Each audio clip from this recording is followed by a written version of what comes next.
One of our newest sponsors, Adam, is the Waza Flow soccer team. The Waza Flow roster is made up of players from all over the globe that have played collegiately and professionally in the United States and abroad. Countries represented on the Waza Flow roster include Albania, Brazil, Bosnia, Canada, Kenya, Malta, Mexico, Romania, Serbia, the United States, and Yemen. The Waza Flow will be part of the Major Arena Soccer League 2 and will play in the Eastern Division against teams from Cincinnati, Chicago, Muskegon, Denver, and Colorado Springs. So for all information regarding the Waza Flow, go definitely check them out. wazaflow.soccershift.com. That's wazaflow.soccershift.com. Go check them out. The Major Arena Soccer League.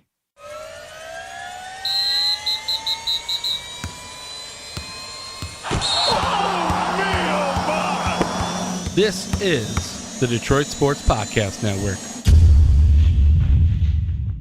How's the Detroit Sports Podcast going? Hey, everybody, this is Freddie Cohen of ESPN Radio. When I'm not talking about breaking news or breaking news on ESPN Radio, I'm always a fan and listen to the Detroit Sports Podcast, and so should you.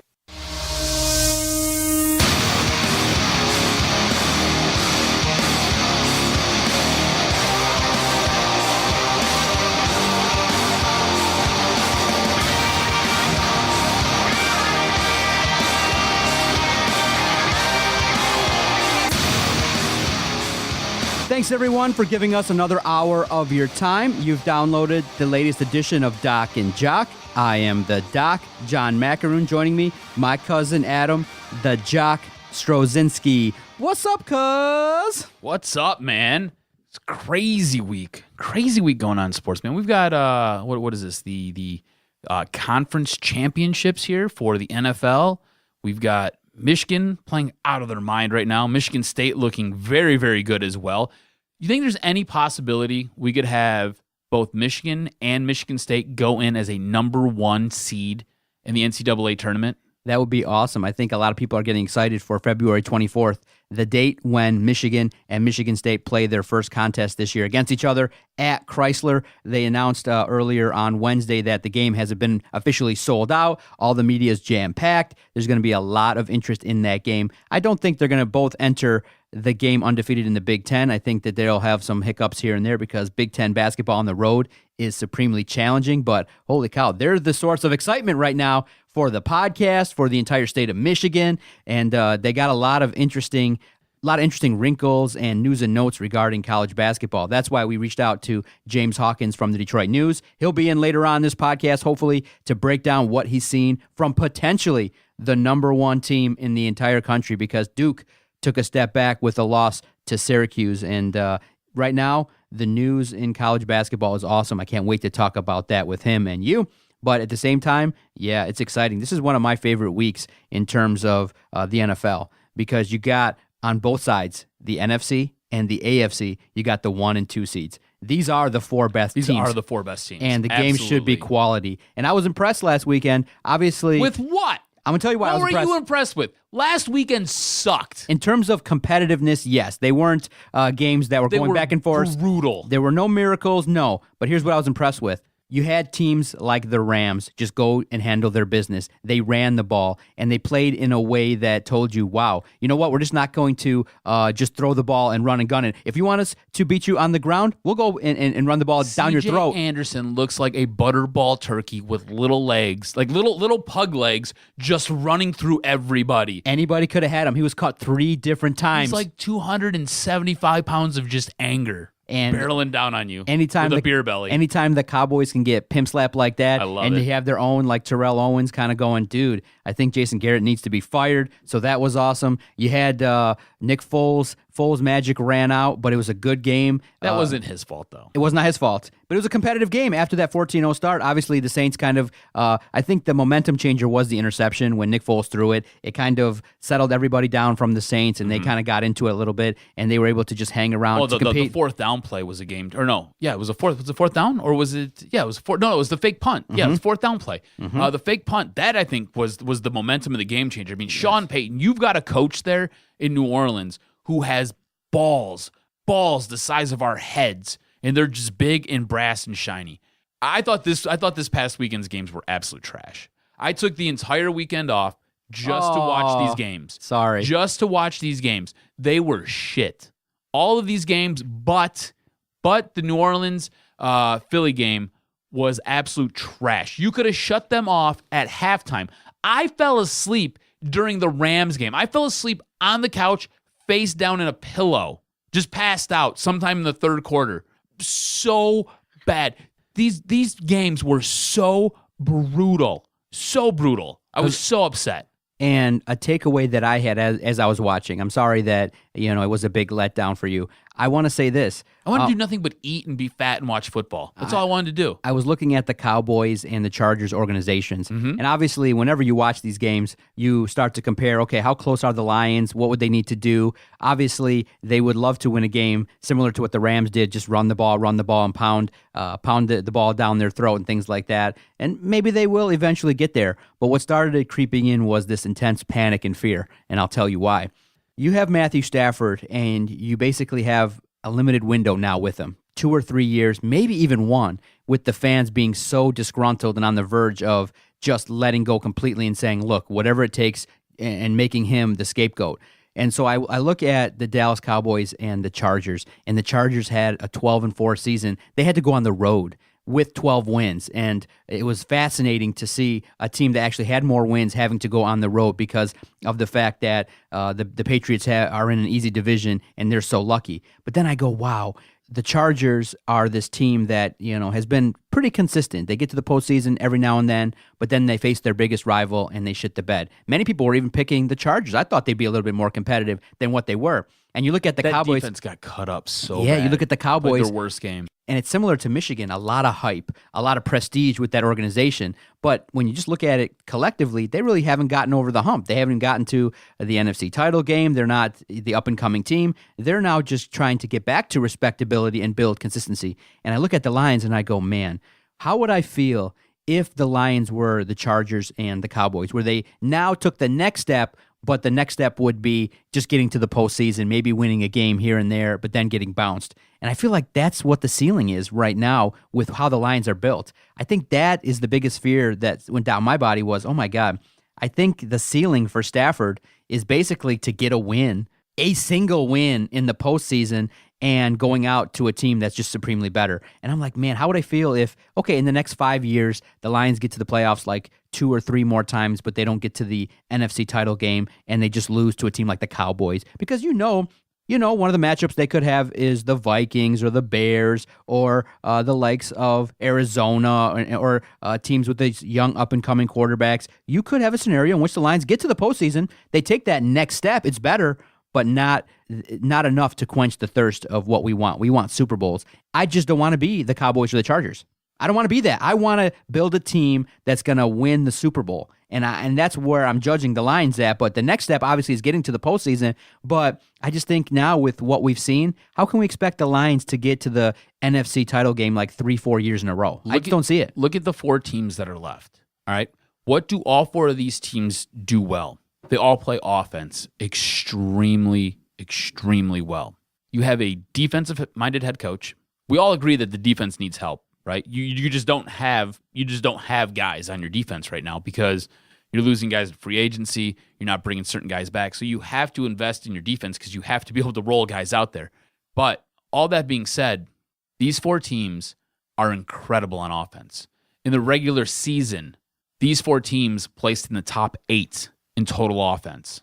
These 4 teams can beat you through the air. If you take the airstrike away, they can beat you on the ground. If you take the ground away, they can beat you through the air. These teams are awesome on offense. All of these head coaches that are in this game have an offensive background. All of them. Look at it. Yet you as the Lions go out and you hire a defensive guy. You hire a guy whose forte is doing things on the defense. And yeah, the defense got better this year, but you as an organization do this all the time. You shoot yourself in the foot because you live in the past. You are always behind the trend. You are never a trend setter. The NFL is full of trends, full of them. That's how teams win, because they get hooked up with the trend, they understand what's going on, and then they just ride it. They do it better than everybody else, and that's what gets them there. The Detroit Lions are so far behind what the trend is just in their mindset alone, I don't know how this team gets to the playoffs. I don't know how this team ends up winning that playoff game, much less competing in a conference championship or a Super Bowl. I have no idea how. And we're going to talk about it in the next segment, more specifically the Lions. You know, you got their own players, a guy like Kenny Galladay coming out and saying, look, we don't need more help at wide receiver. We don't need Antonio Brown. Why? We good. And I just don't like that attitude. And we'll talk more about that. We'll expand more about that. But the Lions are basically starting at square one. And these teams that are remaining, holy cow, man, it's going to be fun this weekend. I think they're going to be 2 games. I think this weekend, this Sunday, you will be impressed by what you see. Too. They're going to be good games. I think so too. How do you see it shaking out? What I'm looking for is I just want to see these offenses explode. I just want to see just punch and counterpunch, punch and counterpunch. I want to see these offenses just fly around the field and put up points. And I want to see the defenses try to stop them. I'm expecting 2 great games this weekend. 2. It's going to be awesome. It's going to be absolutely awesome. And the one thing I will say, whoever wins these games, they deserve to be there. They deserve it. You know, whether you're the Chiefs and you're taking on the Patriots, and whoever wins that game, you deserve to be there. Or if it's the Rams taking on the Saints, whoever wins that game, you deserve to be there. This is going to set up for an incredible Super Bowl. And it's going to be one of those things where it's going to be so offensive, which I think is going to be really entertaining. This might be the most entertaining Super Bowl we see ever. Can you imagine? You remember what the Rams and the Chiefs did earlier this year when they played each other in LA? Imagine that for the Super Bowl. Just let that sink in just a little bit, you know? You're going to be in Atlanta. You're going to be on a dome. It's going to be a little bit of a faster track. You got 2 teams that have such explosive offenses and quarterbacks who are operating at the pinnacle of their performance right now. This is going to be awesome this weekend. I'm expecting 2 great games. I'm expecting a ton of points. I'm expecting whichever team makes the big defensive stop, that's going to be the team that wins. You know what's crazy? Is a guy like Tom Brady will find anything to motivate himself. This guy. I love Tom, but geez, come on, man. I know. It's the like... best part is the selection of music. He's got 50 Cent's Many Men in the background, which is awesome. It's a great song, by the way. Dude, you have the rings. You got the model wife. You're filthy rich. You're part of an organization that just shows up in the AFC title game every year. You've won so many 8 rings. years straight? And you find the haters? I love it. I actually am just so intrigued that he was so upset at the national media for calling out the Patriots and calling for their demise. And obviously, the week off obviously helps. And many people are just waiting for the Patriots to lose so they can say, oh, Tom Brady's done. But you can't discount what that organization, what he's done. And for a guy like that, I just think he'll ride that everybody thinks we suck momentum to the title game, to the Super Bowl. I think that the Patriots are going to do some damage, and I just think that until the Chiefs step over the hump, they're just going to be, fodder for a team to, they're the place setters. They're the team that you have to beat to get to the Super Bowl. Now, is it going to be a good competitive game? Yes. I think it's going to come down to a real battle between Mahomes and Tom Brady. And if it's Mahomes with the ball laid down 3, can he overcome it? He's shown all year that he can.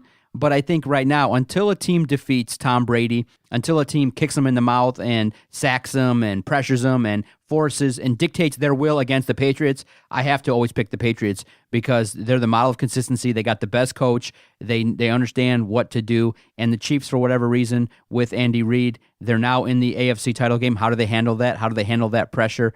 So the Patriots, being the 2 seed, are going to go to what we're all hearing is a frigid Kansas City. Epic. -8 degrees, I think, is what the wind chill is going to feel like. Right, so the quarterback might not even be a key factor in this scenario. It might be who runs the ball the best, and you've seen now what happens. And it might be one of those games where one single turnover late could be something. I love these snow games because it's kind of a battle of wills. Mm-hmm. And you've seen now the Patriots, train outside. KC, obviously, he's got to get this work done in. So that's going to be a wild game. Now, the other side of the coin, the NFC game, I think that game has classic written all over it. Rams and Saints, holy cow. I hope it's not a 9-6 dud. I do think that both squads are going to run this up. Do you remember when these 2 teams faced off earlier this year? Exactly. That was an awesome game, too. Look, this is the way I see it playing out, all right? I think Patrick Mahomes has had a great season. I think Jared Goff and what Sean McVay and the Los Angeles Rams have been able to do has been incredible. I think the New Orleans Saints losing Sheldon Rankins with a torn Achilles is going to hurt, but I think there's enough firepower there. Remember, the Saints don't lose during the playoffs at home. Where's this game taking place? At home in New Orleans for the Saints. I think the Saints win. I also think the Patriots win this game on the road against the Chiefs. It's going to be a cold game. It's going to be frigid. Who's going to excel in that? Who has more experience playing in that? Tom Brady, the New England Patriots do. Kansas City, not so much. On top of all that... So you're calling Patriots Saints, huh? Interesting. Yeah. On top of all that, the one thing that really helps slow down that fast, quick strike offense of Kansas City is going to be the snow, and it's going to be the conditions. Snow game. It's hard. It's so difficult to run when it's that cold out. It's hard to get your body going. On top of that, the field will probably be a little bit slick. If that Chiefs defense comes to play like it came to play, I had no idea where that Chiefs defense came from. Can somebody tell me, like, what happened? Did they just wake up and they're like, oh, cool, let's go play defense. We figured this out. You've been absent for 17 weeks this year. And then all of a sudden, you decide to show up, which is awesome. Congrats to you guys for deciding to show up and come into play.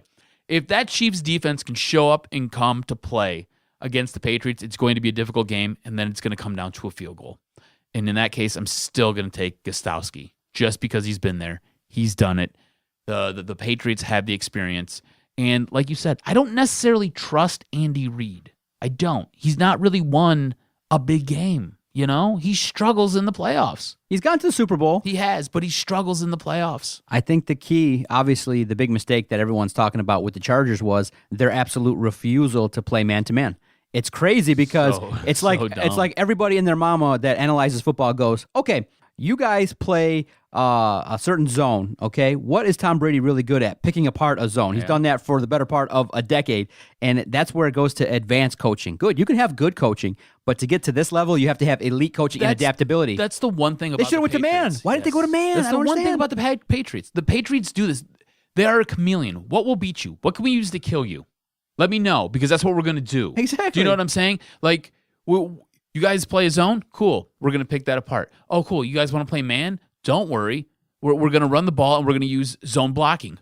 It's just... Against the Patriots, you need 4 plans, and then you got to be willing to go to plan 5 in order to be able to beat them. And they sometimes are so deep with their coaching and their ways to beat you. You should assume that the Patriots are going to do stuff that you've never seen before. They're the best. They're the class of the NFL. With a week off, Anthony Lynn got outcoached, and it's embarrassing to say, but when, you have that team, the Chargers, who I think on paper had more talent. If you look across the board. Agree 110%. They had more talent, so it comes down to coaching and schemes, and you get down, you get down that much, that fast, the game was over. Mm-hmm. It was super tough to watch the Chargers just get pimp slapped like that. But unfortunately, that's 110%. Just the way it is. I think that's their ceiling. Their ceiling is to be kind of a middle-of-the-road team that gets to the playoffs, a top 6 playoff team in the AFC, but not in the top 4. The worst part is Phillip Rivers is a really good quarterback who loves to impregnate his wife. Exactly, right? I honestly, I have a feeling her vajayjay looks like a roast beef sandwich. Okay, Not so you're calling for the Patriots and the Saints. I think it's going to be the Patriots, I think, and the Rams that are going to take care of business. So why the Rams? Why the Rams? I think Sean McVay's got it. Are you on the Sean McVay tip? Oh, no doubt about it. I think, the running game was awesome to see if they can replicate that. I also think that their defense can also maybe get a turnover here and there late to handle their business. They don't have to do a lot. They just have to be able to run the ball, and Jared Goff can make big throws. And I just think that Sean McVay's offensive creativity can put together a game plan that could probably establish some things against the Saints. Now, the Saints' defense is good. I think it's going to be close. Saints' defense is real good. This game could go to overtime. I think this game could go to overtime. It could be one of those classic games. What if we had one of those overtimes that goes like 2 3 quarters? That'd be nuts. Next segment, we're going to talk about some very interesting topics. There's a running back that was cut earlier this year due to some off-the-field issues. We'll talk about whether the Detroit Lions should make overtures to this individual to maybe get over the hump. Obviously, the wide receiver position, I think, is very polarizing. Many fans don't want to get Antonio Brown. They think that this diva that's going to cost over $20 million is probably not worth it when the season starts. He'll be 31. But there's another player maybe the Lions can make overtures to. We'll talk about who it is right after this. Adam, I want to tell you about one of our great sponsors, the Motor City Pawnbrokers. The Motor City Pawnbrokers are the one-stop pawn shop when you're in need of short-term cash or are looking for quality, brand name new, and pre-owned merchandise. With locations in Detroit, Ferndale, Roseville, and Warren, their mission is to deliver exceptional value. To learn all about the Motor City Pawnbrokers, to check out the great deals, to see about the inventory that they got there at their massive locations, go check out MotorCityPawnbrokers.com. That's MotorCityPawnbrokers.com.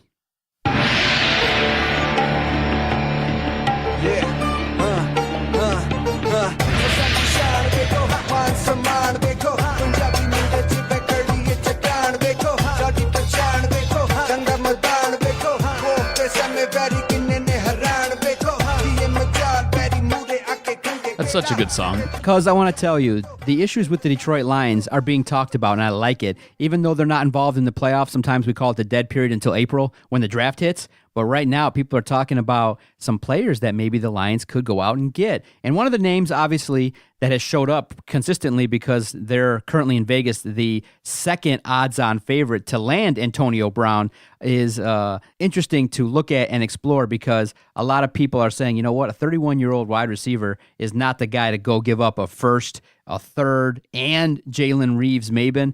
I think that's kind of a situation in which you're trading from behind. I think everybody knows now that Antonio Brown is a cancer for the Steelers. And when you look at it, you got to try and bring that price down and just, offer a second. You got to be one of those teams that kind of gives the best, worst offer to the Steelers. That deal was even worse than the deal that I presented. I would give up maybe a first and a fourth, not a first, a third, and a player. When we put it out there on our Twitter page at Detroit Podcast, I think a lot of people said no for a couple reasons. One, they like his talent. The dude's going to produce. Yeah. He will help Stafford, but the sentiment that people are telling us is they kind of feel like, you know what, you maybe consider making that move if you're close to getting to the Super Bowl. The Lions aren't there.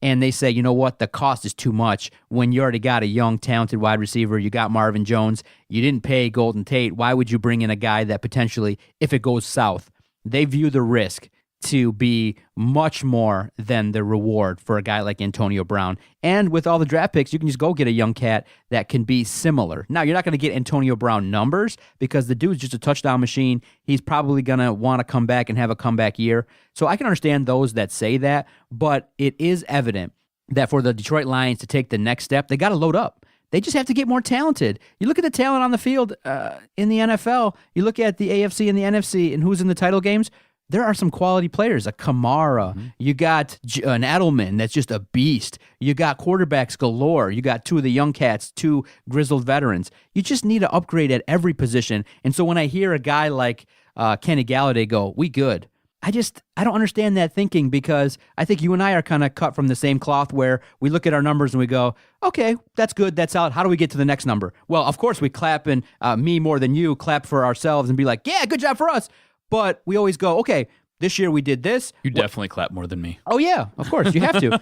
But you go, this year we did this, next year we want to do that. Of course, we appreciate what we've done, but we always want to do better. How can Kenny Galladay step up and say, we good? You're not good. You're a 6-10 team. I get the ego and the bravado, but the comment should be always, and it's simple to inject. We always got to improve this team. We got to get more talent, more talent, more talent. And then when you get the talent, more talent, more talent. Kenny Galladay is... Why would you say that? But, okay, let me ask you this. Do you think Kenny Galladay They're not good. They're not. But do you think Kenny Galladay is worried about his touches being taken away? If you bring in Antonio Brown had like 112 receptions last year. That's a lot of balls. Those are catches. Now, you figure he was targeted at least, I'm not sure what the number is, maybe 150, 170 times. That's a lot of balls being thrown at you, okay? Do you think maybe Kenny Galladay is worried about you bringing Antonio Brown in? That now takes away from my production. Because Antonio Brown comes in, he's your number one guy. Right now, we can make the argument that Kenny Galladay is the number one guy over Marvin Jones. Do you know what I'm saying? You're not really sure who the number one wide receiver is on this team. Golden Tate's not here anymore. I think we would both agree when Golden Tate was here, he was probably the number one guy. He's now gone. So is it Kenny Galladay or is it Marvin Jones? Antonio Brown comes in and gets added to this mix. It's definitely Antonio Brown. Also, you add Antonio Brown to this team, you've got three wide receivers that are essentially there to do the same thing. I hate that attitude because of the fact that it should be looked at as a difference. I mean, a team guys. And I understand what you're saying. Kenny should call up Antonio Brown and be like, "Look, you come on this team, you're going to get yours. I'm going to get mine." See, I think it's short. He'll be wide open. He'll be open, and I think Kenny Galladay could have 17 touchdowns with AB there. I think it's short-sighted because look at what Juju Smith-Schuster did. Yeah, he had the season of his life. He killed it this year. He killed it last year. He crushed it. And why do you think that is?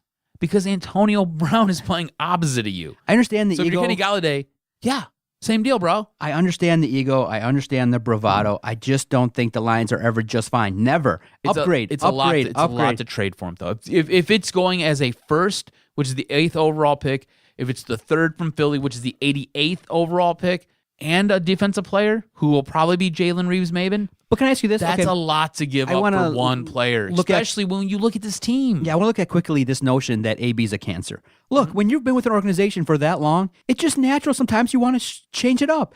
You think a guy like Antonio Brown, born and raised in Florida, comes here to Central Michigan, has some ties here, will come to the Detroit Lions organization and just blow it up? I just think that, how did the Patriots have Randy Moss? How did they have all these big personalities? I think that everybody that's scared shitless that he's going to be a cancer should really put that aside and just answer the question, will he get you 15 touchdowns and 1,000 yards? And if the answer is yes, you got to look at it, but not at that cost. It is a little bit high. I think if you wait it out a little bit, the cost should come down, and you might be able to get him for just a second-round pick and no players. As far as him being a cancer, do you think maybe Ben Roethlisberger's the cancer there? I mean, let's look at what has transpired this year. Le'Veon Bell says, I would much rather sit out and not come and play for you guys than show up and make, at that time, it was going to be a record, like $16 million guaranteed for a running back? It's nuts, right? I would much rather sit out than strap up my pads and come play with you guys. And then you've got Le'Veon Bell, or then you've got Antonio Brown, who goes completely AWOL at the end of the year. Ben Roethlisberger is kind of the common thread here. Ben Roethlisberger regularly, like does it all the time, goes on his radio program and calls these guys out. If you're an elite wide receiver, you've been the best at your position for the last 3 years, you've got to deal with an over-the-hill quarterback who moves like he's in quicksand and has struggled at certain points in the season. You're going to let him call you out and tell you that you're the problem here? I mean, I think at this point it's Ben. Ben gets coddled by everybody in Pittsburgh. Ben Roethlisberger, the guy who going into this year had 1 foot on land and 1 foot in the sea, trying to make a decision on whether or not he was going to play this year. I think it's Ben Roethlisberger who's the problem, and I think that's where the cancer comes in. Yes, Antonio Brown does have some childish tendencies. Yes, Antonio Brown does sometimes make a fool out of himself, and yes, Antonio Brown does believe his own hype a little too much, more than you believe your own hype, which you believe your own shit doesn't stink. Here we go. Everybody turn your radio dial up because you're not going to hear this from anybody else. Okay, turn it up. I'll give you a second. Turn up your radio dial because I'm about to present the plan that's going to get the Detroit Lions over the hump. Okay? And obviously, don't naturally assume these letters are referencing what you think. The plan for the Detroit Lions to get over the hump, KKK. Carry on, Kenny Galladay, Kareem Hunt. Now you have an opportunity to go out there with the KKK plan. You go out there, you get a running back that was shunned from the league. Look, obviously he's got issues. Obviously he's got some baggage. But this is the NFL, baby. And if you put Kerryon Johnson, if you put Kerryon Johnson with Kareem Hunt, I think you got that 1-2 punch a la the Rams that you saw, even better than C.J. Anderson and Todd Gurley. Go out there, make overtures, and see about a super strict contract. Make him be part of the community, this new social justice program that you're now putting out here on social media every day. Martha Ford is committing $600K now early on to this venture to help out with social justice. Sometimes you got to do what you got to do. And if he's rehabilitated, if he's going to counseling, you just feature early videos of him being sorry. KKK is the way for the Detroit Lions to get over the hump. And I'm all for it. If you go out and get Kareem Hunt, and you don't have to get a wide receiver, and you want to have ball control, if ball control is the name of the game, you got to go out there and have a thumper in Kerryon Johnson, and you got the home run threat in Kareem Hunt. Go out and do it. What do you think? KKK, baby. Look, I'm a huge fan of Kareem Hunt. I am. I did a radio show where it sounded like I beat my wife because I was trying to tell everybody what he did wasn't that bad, especially when you watch the video over and over and over and over again. I'm cool with it. I really am. I think Kareem Hunt is an elite player. On top of that, he does come with a ton of baggage, which means you can probably get him at a discount. He's going to probably have to serve a 4 to 6 game suspension, so you're going to have to eat that early in the season. But if you ink him up to a 2, maybe 3-year deal, and you're right, you put stipulations in there where you really try to control and mitigate whatever damage he can do, and you let him know it's a zero tolerance policy. Like, we are not putting up with any ridiculousness. You feel like going out to the bar, you feel like going out to the club, you feel like going on vacation, and you're going to get into a fight with somebody or you're going to have a disagreement with somebody, you better just walk away. Otherwise, you're going to be fired. You know what I'm saying? Like, there's nothing in your contract guaranteed. We will take that away from you. Again, it will happen. I like it. I mean, I don't really necessarily like the initials, but I like it. I think you can see good. the Detroit Lions marketing are like, we got this new, you got the clouds. I picture it now, and it kind of comes out, and it's like KKK. And then you got this young marketing person that kind of presents that. And everyone's looking around like, dude, are you fucking stupid? It's like, the cloud. We got this great plan, great marketing. You got this young kid. What's everybody looking at? This young, young lady. It's got to be a young lady because she's young and naive, doesn't pay attention. She's like 21, an intern, and she presents this on a platform in front of all the executives, and it's got like KKK, and it's got Carry On, and it's got Kenny Galladay and Kareem Hunt. Everyone would be looking at her. The room would go radio silent. That would be the Lions. They'd be like, what's everybody talking about? What's wrong with this? Kareem Hunt, do you think the fans would buy that? I think right now we know Antonio Brown. I think it's a little bit polarizing. The vote would probably tend to lean toward no. What do you think about Kareem Hunt? Would he be favored here? I think the fans say no up until you get to see what he does. When you see what he does up close, in person, you understand what he brings to a team, I think it's different. But I think initially, everybody's reaction is, no, we can't do that. We can't have him here. Why would you want him here? I think the fans themselves would say no. And I think they would not be in favor of it. Me, knowing what I know, watching as much football as I've watched, not just this season, but in prior seasons. I mean, Kareem Hunt was a guy who 2 years ago in the preseason, I was like, oh my God, this guy's going to kill it. He's going to tear it up. I mean, do you remember our fantasy football draft? I went out and grabbed that guy before anybody else even thought about doing it, just because I knew what he was going to be. And he was all that and more. The guy doesn't fumble the ball. The guy doesn't have a turnover problem. He does have an anger problem, sure. The guy scores touchdowns, though, and he's an elite running back who can do everything out of the backfield. I'm all about it, but I don't think the fans are. And I think the fans are going to hate me for saying everything I just said. Yeah. But that's fine. It's tough, man. It's tough because we want to see improvement, and sometimes it's just a little bit tough in order to improve a team. It's no easy feat, man. Bob Quinn's got a tough job. I went from having a great podcast with you to now just being upset. Fucking hate the Lions. No, look, it is because of the fact that every option that we kind of look at to improve it, everyone has like 4 doors that slam because, and it really boils down to this, the Lions haven't done enough to give you hope. People are questioning the general manager, the head coach, the quarterback. They haven't done enough yet to where when they make a decision, any decision that's made is going to be picked apart because it's the Lions. And that's where the organization has to go, is to kind of change the tide of this losing culture where whenever there's a talk of upgrade, everyone's like, no, it won't work here. It won't work here. There's a chance if you go out and get Antonio Brown and Le'Veon Bell, or you go out and get Antonio Brown and Kareem Hunt, the team's going to do good for a year. You could get to the NFC title game. You could have some success for a season. Now, that's the big question is, are you building for 10 years of success or loading up? I think if you're the Lions, you're looking multiple. You're not looking for one. Why are you just going to load up for one? Okay. There's no guarantee that you even get to play in a conference championship game and get the win to go to the Super Bowl. There's no guarantee. Football is such a weird sport where it just takes a weird bounce. It takes a momentum swing, just anything. I mean, you've seen it in the Saints-Eagles game.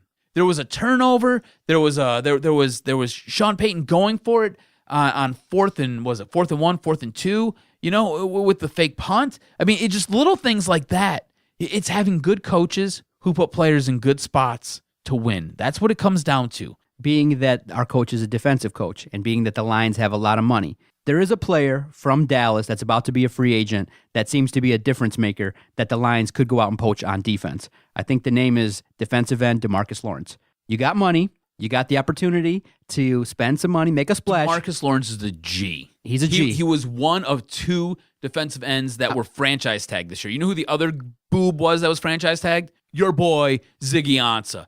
DeMarcus Lawrence, on the other hand, gets to the quarterback, sacks the quarterback, remains healthy. He's a G. He's going to cost a freaking fortune, and there's no way Dallas is letting him go. No. If Dallas lets him go, Jerry Jones is a freaking idiot. But yes, if you can go get that guy, I saw his numbers. grab him. Are they likely to franchise him? Is there talk of No, he's gonna. They've free agent. They've got to work out a deal with him. Exactly. They're gonna So work out a deal. go with him. get DeMarcus Lawrence, shore up the edge, start to build through the draft. I think we're getting closer to. I think one big name. If it's going to be a big name, it's going to be on defense, not offense. If they did franchise tag him, it'd be like $22 to $25 million. Get DeMarcus It Lawrence. would be stupid to franchise tag him. I think there's a chance if they do, then I think some excitement could Here, hold return. on. Give me 1 second. I'll do the quick math because it's 125% of whatever he earned last year. So he earned $17.1 million.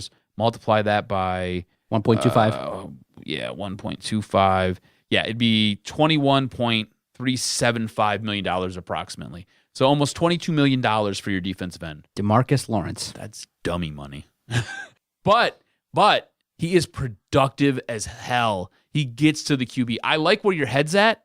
I just don't think they can get it done. I don't know how they get that done. All right, let's take our final time out. We'll come back with our guest, James Hawkins from the Detroit News. He covers the Michigan Wolverines basketball team day in, day out. He knows the news and notes, and I can't wait to talk to him about a team that everybody's raving about could be the number one team in the country after this weekend. Stay with us. You're listening to Doc and Jock on the Detroit Sports Podcast Network. I want to tell you about our host site, Podomatic.com. When Adam and I first started this project, we were looking for a great place to host all of our recorded audio, and thank goodness we found Podomatic. Why do we use them? Well, back in 2013, I just searched the easiest way to post a podcast. Adam and I have fun every single week. We've recorded over 1,200 weekly podcasts. We take all of our recorded audio, great interviews, fun banter, great sports debate, crazy ideas, and then we quickly upload it to Podomatic so that all of our listeners can download our shows real quickly. We've had no problems working with Podomatic. They take all of our content and then sprinkle it out to everywhere podcasts are hosted. So if you're starting a brand new podcast, you're looking for an easy way to upload your recorded audio, go check out Podomatic.com.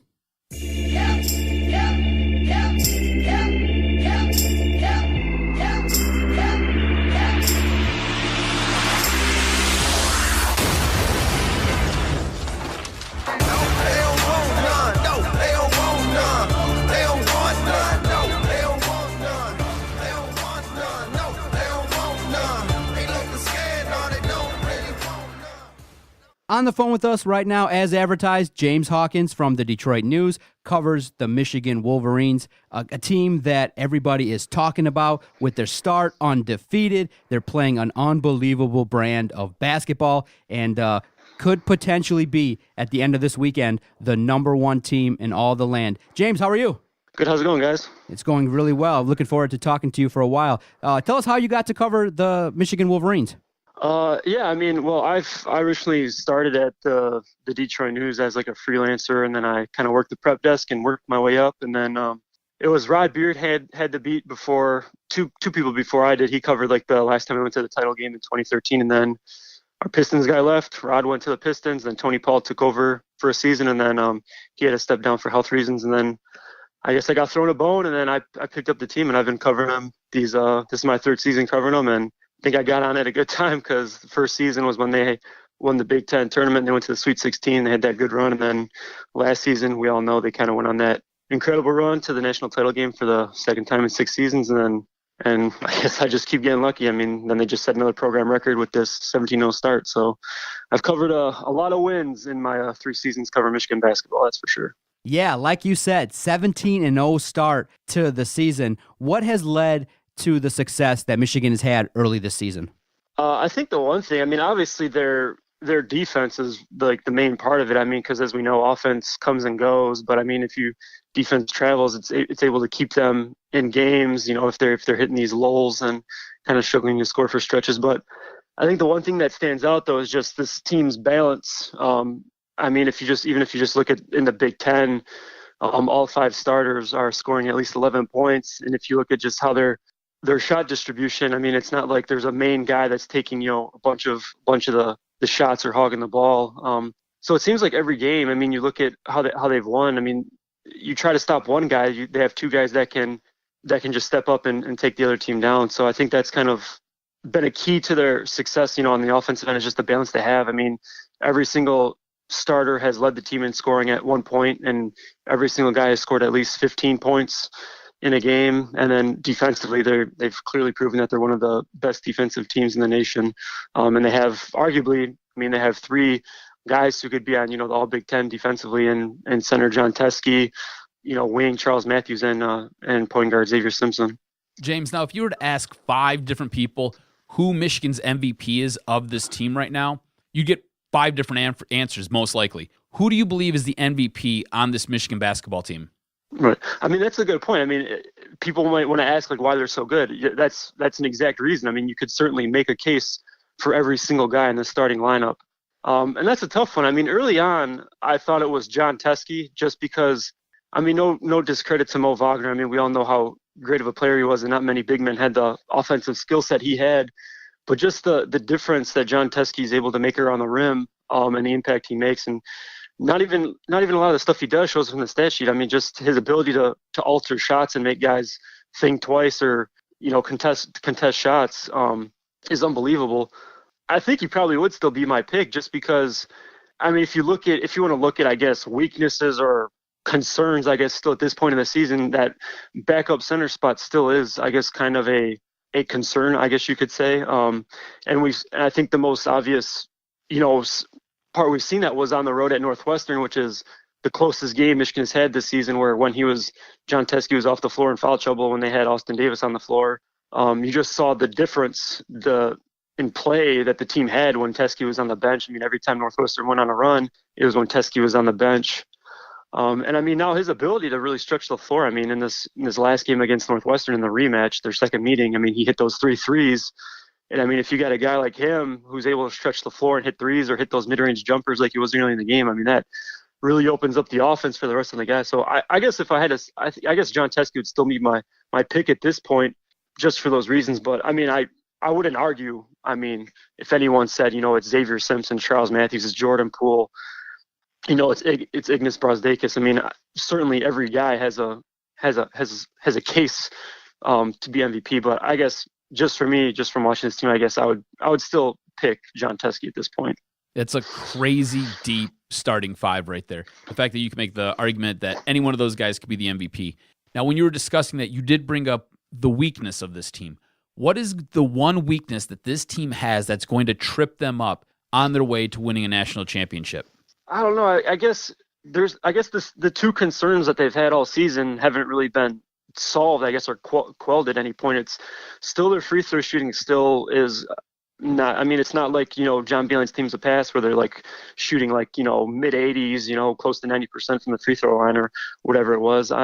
They've had a couple games where they've had to seal it at the line late. Most notably was the one at Illinois, even though that was still a double-digit game. But it was Charles Matthews and Xavier Simpson. I think they went 7 of 8 in the final minute or so, and as we all know, last season it was struggles for those 2 guys. They're the 2 worst free throw shooters on the team, and they really struggled in late game situations, particularly Xavier Simpson. So they haven't really gotten into those situations where it may be a 4-point or 3-point game late in the game where they're intentionally fouling sent to the line. They haven't really had those pressure situations to kind of seal at the line. Just because, like I said earlier, their closest game they had was at Northwestern, but that was still a 1-possession game. So obviously the Wildcats weren't going to foul them and send them to the line there, because they could just get a stop. And they had a shot for the win late. And then the other one is just the backup center spot. They're still really, I guess from a fan's perspective, that's still a concern in terms of depth, just because, Brandon Johns had the breakout game against Indiana where he had, 8 points, 8 rebounds in 13 minutes or something like that. And to his credit, Austin Davis, I guess, catches a lot of flack. He has his bad moments, but he has had good stints. The Penn State game when Teskey was in foul trouble, he played well in those first half minutes. When Isaiah Livers was injured with his bad back. So I guess, if you point to those 2 things, then people will point to, I guess, they want to build depth. They want them to go 8 to 9 guys, but clearly Michigan has proven they can win with just 7 guys. And granted, yes, they'd like to have, guys ready. And I think, that's what practice is for and all these things. They're not just going to throw, guys in like Brandon Johns or David DeJulius just to get minutes, just to get minutes. just for the hell of it, Beilein's not going to do that. I mean, he knows the importance of all these games and just to get wins. So, but like I said, I mean, if Michigan stays healthy, if Isaiah Livers, missing these 2 games with a bad back is the only injury they have, I mean, I don't see why they can't win with, just with this tight 7-man rotation that they have. I mean, it's not like the NBA where they're playing, 4 games in a week. I mean, these are like 18, 19-year-old guys who are playing, twice a week. It's not like playing 30-plus minutes a game is, really going to wear on them. I guess it just depends on, if they're all able to stay healthy and they're able to monitor their minutes wisely as the season progresses. You can follow James Hawkins of the Detroit News on Twitter at James B. Hawkins. Now, I want to talk to you about John Beilein, the head coach. Early in his tenure, a lot of people were skeptical about where he could actually take the Michigan basketball program. But the one thing that people are obviously raving about it has been his adaptability, his willingness to change a little bit, bring in better talent, address the defense. And now he's definitely viewed as one of the great elite coaches in all of the NCAA. And also, too, something that's also vastly underrated is he's run a clean program. What's made him successful, and what are some traits that he has that maybe some people might view as underrated? Yeah, I mean, I think like you said, his ability to adapt as the game changes is probably his biggest thing. I think he realizes that. I mean, as the game is constantly changing, and you have to constantly change as well.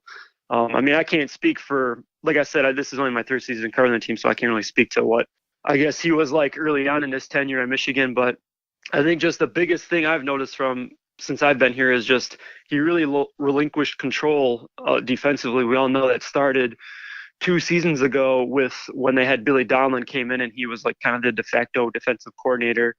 Because, I mean, Beilein had his hands on both ends of the floor. I mean, he's regarded for his his mind and all that, but he still, was kind of running the defensive side of the ball as well. But he kind of started letting go of that control and, letting, one guy kind of manage the defense, kind of teach the defense for the team. And like I said, that started a few seasons ago with Billy Donlin, and then it's continued, last season and this season with Luke Yaklich. And, I think that's obviously the biggest thing is, I mean, he understands, what his strengths are and, what these guys bring to the team, his coaching staff. He trusts them a lot more, I guess you could say from early on in his tenure here at Michigan. And I think, just like I said, from me being my 3rd season here, I think that's the biggest thing I've seen is his ability to like kind of let guys kind of do their job and kind of have their hands on that end of the floor. And he kind of, just watches and then he just kind of focuses on, running the offense. So I think that is kind of, his biggest thing. I mean, if you look at coaches, I mean, who are established late in their, and have the career like he has, I mean, that might be hard for a lot of guys who have been in the league or, been in college for that long as a head coach to kind of give up that control. So I think that really speaks volumes to the kind of guy he is and, just his ability to understand that you got to adapt and change with the times or else, you're going to be left behind. Yeah. From a media perspective, what's he like to cover? I mean, he's a great guy. I mean, he doesn't really, I mean, I know some coaches might be, apprehensive to ask questions or they might, be offended by certain questions you have to ask. Cause I mean, our job in the media is, we have to ask questions that they're not going to like, but, to Beilein's credit, I mean, he asks every single question. He doesn't really, shy away from anything that you ask him. But like you said earlier, I think the best thing about it is that he runs a clean program, so we don't have to worry about any of these violations or anything going on that we have, that with this whole FBI probe that they had and all this ongoing speculation about which programs are kind of tied up in this stuff and, kind of doing all these dirty deeds, behind closed doors. I guess I'm glad I don't really have to worry about anything like that with this program just because of the type of program that John Beilein runs. On the phone with us right now is the good luck charm of the University of Michigan basketball team, James Hawkins. You can check his stuff out. Does great work for the Detroit News. James, what has surprised you about this team this season? Obviously, the 17-0 start was rather unexpected. I think a lot of people, if you just looked at their schedule heading into the season, I think not many people would have had them, undefeated at this point just because I think some people overestimated Villanova. I mean, just because obviously you think a team that's won 2 of the last 3 national titles, that they would just automatically reload. And I think maybe people overestimated the amount of talent that they lost from that team. And especially that was a game on the road.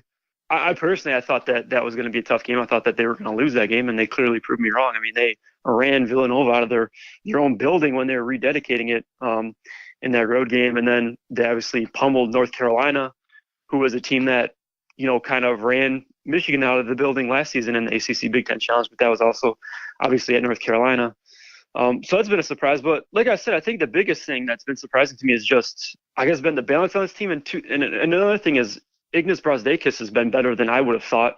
I mean, I thought coming in, he would have been like a 10-point scorer, average 10 points a game. I really didn't expect him to have the impact he's had, scoring 20-plus points in numerous games and playing defensively as well as he has.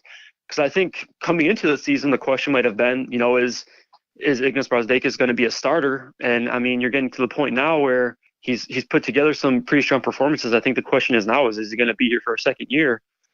Which is kind of crazy to think about, just thinking, like I said, just go back 2 months. I mean, you're kind of asking, is he going to be starting guy? Now you're wondering if he's even going to be here for another season. And another thing too to point out is I think Jordan Poole, he obviously has a strong case to be, most improved player in the Big Ten. And I think the one thing that maybe gets overlooked a lot with him is just his ability as a defender. I mean, you look at last season, he came in. I mean, he wasn't really playing a lot of minutes behind Muhammad Ali Abdur-Rahman. And, he was coming in. He was just a guy who was just looking to score and put up points.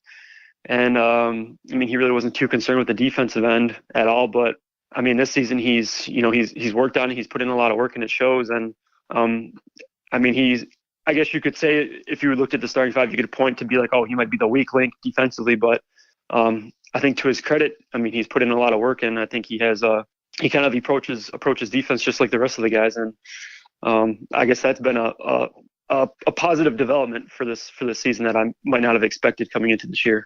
At this point, Michigan is 17-0. They're perfect on the season. When does this team lose, or do they have the ability to get through the regular season undefeated?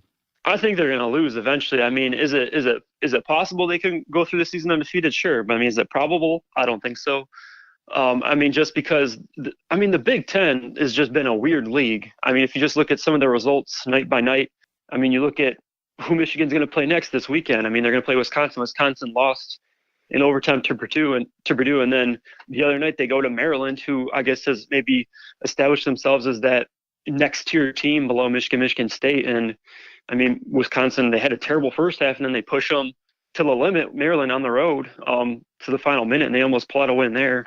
So, I mean, the Big Ten has just been a weird league, and it's you kind of have to just take it game by game anymore. And I mean, Michigan does have they have some tough road games coming up. Like I said, they have the game out. Honestly, wouldn't be surprised if they lose at Wisconsin. I mean, I'm sure some people think they'll win, but I mean, that's just, the Kohl Center has just been a tough place for Michigan to play historically. So, I mean, I wouldn't be surprised if they lost there. And then they have another road game next week at Indiana, who obviously they had a lot of injuries when they played Michigan in their first meeting. And then, I mean, Assembly Hall is probably the best venue in the Big Ten, and that place can get loud and deafening. So that's like another team I could see beating Michigan if, Indiana gets off to a good start and they just kind of maybe get Michigan in foul trouble. That could spell trouble. But the thing that really stands out, though, is Michigan's back into their schedule. You look at their final 6 games, and that's when they play Maryland twice. They got Michigan State twice, and they also have, I believe, the game against Nebraska, and they might have Minnesota too in that stretch.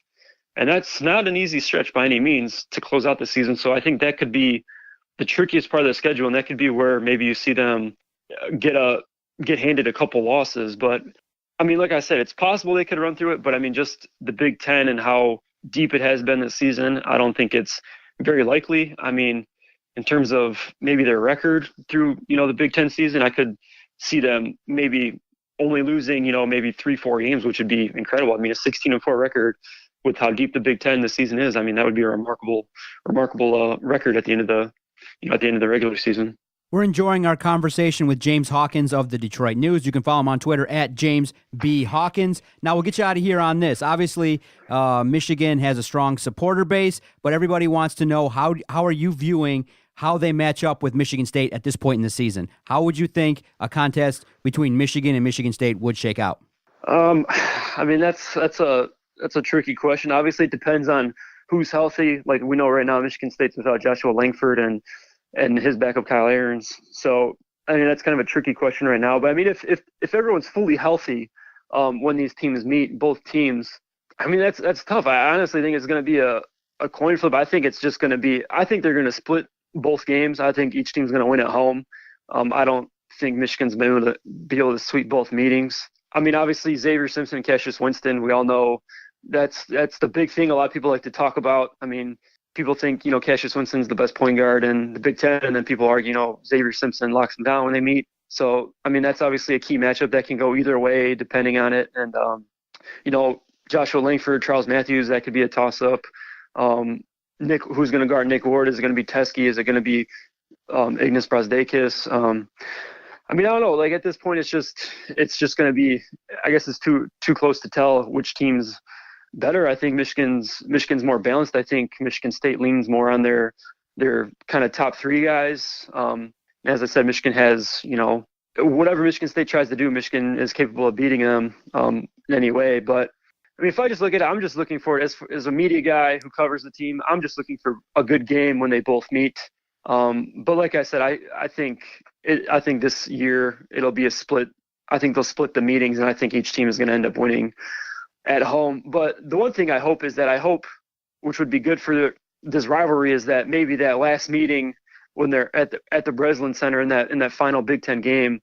I think that would be rather incredible if that's the game that maybe decides the Big Ten regular season title.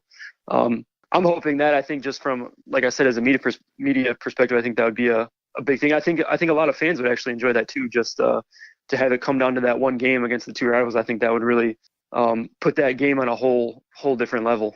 Definitely check out James' work in the Detroit News. He's in the know, covers the Michigan Wolverines. We look forward to future conversations. Thanks, James. All right, no problem, guys. Appreciate it, James. Have a good one. All right, you guys too. Take care. James Hawkins of the Detroit News breaking it down, and I kind of agree with him. Good stuff. Yep, I think it's going to be a split as well. I think so, too. Yep. All right, great podcast recording. Thanks, everybody, for tuning in. You can follow the network at Detroit Podcast. You can follow Adam on Twitter at AdamRSTROZ. If anything that you've heard today you want to weigh in on, feel free. Message anytime. We read it all. If you want to leave a voicemail, 248-579-8686. All right, cuz, great recording. Can't wait for next week. Awesome, man. Before we go, porn or Detroit sports? What are you watching? Oh, man, at this point in time, it's a toss-up, but it's always going to be Detroit sports. I'm definitely passionate. It's not always porn? No, I definitely indulge, but it's something where I definitely look for storyline stuff for the podcast. And there's storylines in porn. Yeah, it's tough because everything's reported, documented. I mean, stats. People are looking at like what's going on in Detroit and how we're watching it on certain sites. That's true. It's true. It's interesting. We'll talk more about that, and we'll elaborate where that question came from. All right, cuz. Thanks, everybody, for downloading the latest edition of Doc and Jock. It's not over yet, so you can ask me that one next week. Go Blue, bitch. This was locker room talk. Second dick. Sorry, Detroit. Didn't quite work out. And all I can say is Detroit Sports Podcast scores. I hear voices in my head. They counsel me. They understand. They talk to me.